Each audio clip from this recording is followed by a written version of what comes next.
You're listening to Radio Kidnappers, the voice of Hawke's Bay. This is the program called The Wonderful World of Wardini Books. We've never done that before. No, that was exciting. And in the studio, of course, we have the amazing Lou from Wardini Books in Havelock North. You've got another shop somewhere. Oh, yeah, Napier. Yeah, that's right, indeed. Just the two. Just the two of you, but it's going to be an empire one day. It is an empire in a way, really, isn't it? It's a small, beautiful, perfectly formed empire of two shops. Anyway, 3 more awesome books to review today, and the first one is called Astrid and the Sky Calf. Look at Astrid and the Sky Calf. This is by Rosie Farragut, I think you maybe say that. And this is Dr. Rosie. Dr. Rosie. And she has a hospital for magical beasts. Oh, look at that. And they're all a little bit sick, and she's fixing them up. And then one day, through the window, a sky calf appears. Here he comes. Isn't he gorgeous? Oh, he He's is got wings gorgeous, and a red nose and earrings. Look at that. Yeah. And she's excited to meet her first sky calf. But he can't tell her what the matter is. And she can't figure it out, so she takes his temperature and she listens to the heart of the sky calf. Oh, it's actually a girl, actually. Maybe sticky tape will help, but sticky tape, no, doesn't help at all. Everyone gets a bit fed up about it. But they just hang out, and they play games and they do drawings, and turns out that's actually enough. And she comes into it the next morning, and the sky calf is just hanging with everybody, and everybody seems quite happy. And she realises that sometimes you don't need sticky tape. No, you just need a bit of hanging out together. Yes, I sensed there was a moral coming in that book, and there it was. I just love it. You don't need to put sticky tape on everything to fix it. Sometimes it's just good old human kindness. That's what my father used to say, it's nice to be nice. It's nice to be nice, absolutely it is. There's no need not to be. And who's going to read that book? What age? I would say you could probably read it to a 2-year-old and up, 2 to 4 to 5, and it's a nice little message. It is. And I really like that. Dr. Astrid asked Sky Calf if she would like to stay and help with her hospital for magical beasts. She could do with an extra pair of hooves. Yeah, so they all live happily ever after. I love it. And the next book is called Tiger Heart. Whoa, this is amazing. It's by Penny Crimes. I think that's how you say that, Yes, I would say so, yes. C-H-R-I-M-E-S. And this is about a little girl who lives in London, and her name, Fly. She's a bit of a pickpocket character, a bit like Oliver Twist, and she reports back to a Fagin-type character, and he's horrible, and he's always shoving her up chimneys. Yeah.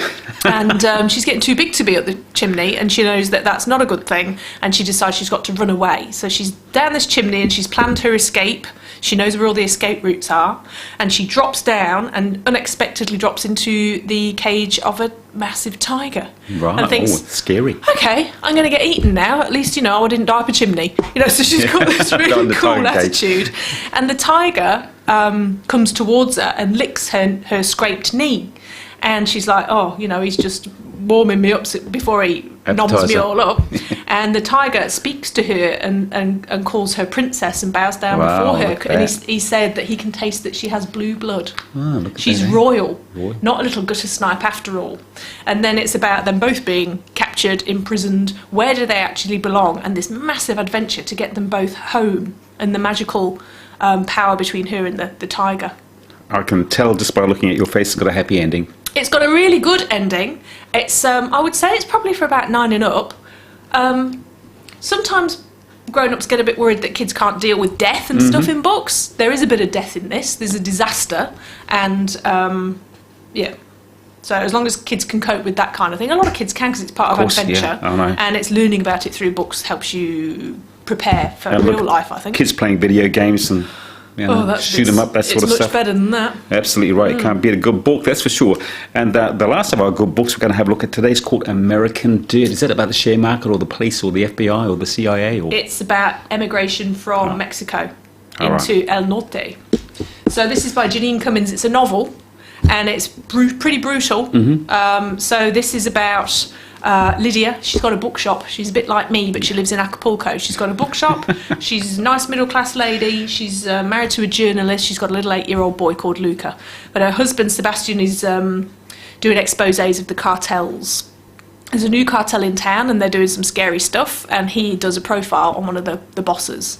And as a result of that, they're all at a beautiful party for her 15-year-old niece, who is just, I can't remember what it's called now. It's something to do with the Catholic faith, and that, when you turn 15, you wear the dress and you have the party. Yep. So all the family's there when the cartel turns up and slaughters all of them. Oh, no. Lydia and Luca survive, but she knows that they will not rest until they've got them.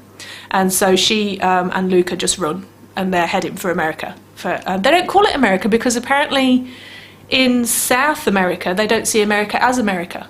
It's What do they see it as? It's the United States, but it's not, because they're in America to them is the southern countries of America. Yeah, so that was quite an interesting thing. So I learned a lot from this book. So there's this nice, pleasant woman who has to go on the run. She has to. You've seen images of the people on the tops of the trains trying to get through. She's got to do all this stuff with her little boy, and she's not prepared for it.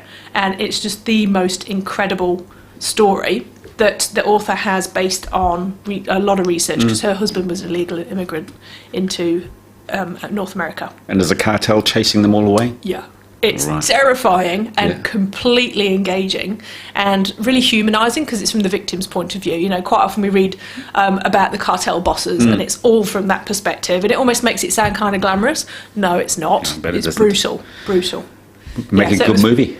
Yes, it would. Yeah, but read it. It's just incredible. Out of 10, what would you give it? It's a 10 out of 10. Wow, it doesn't get much better than that, does it? Nope. Cannot. As always, Lou, our pleasure to chat with you. You look after yourself, and we'll talk to you same time, same place next time. Cool. Thanks, Kev.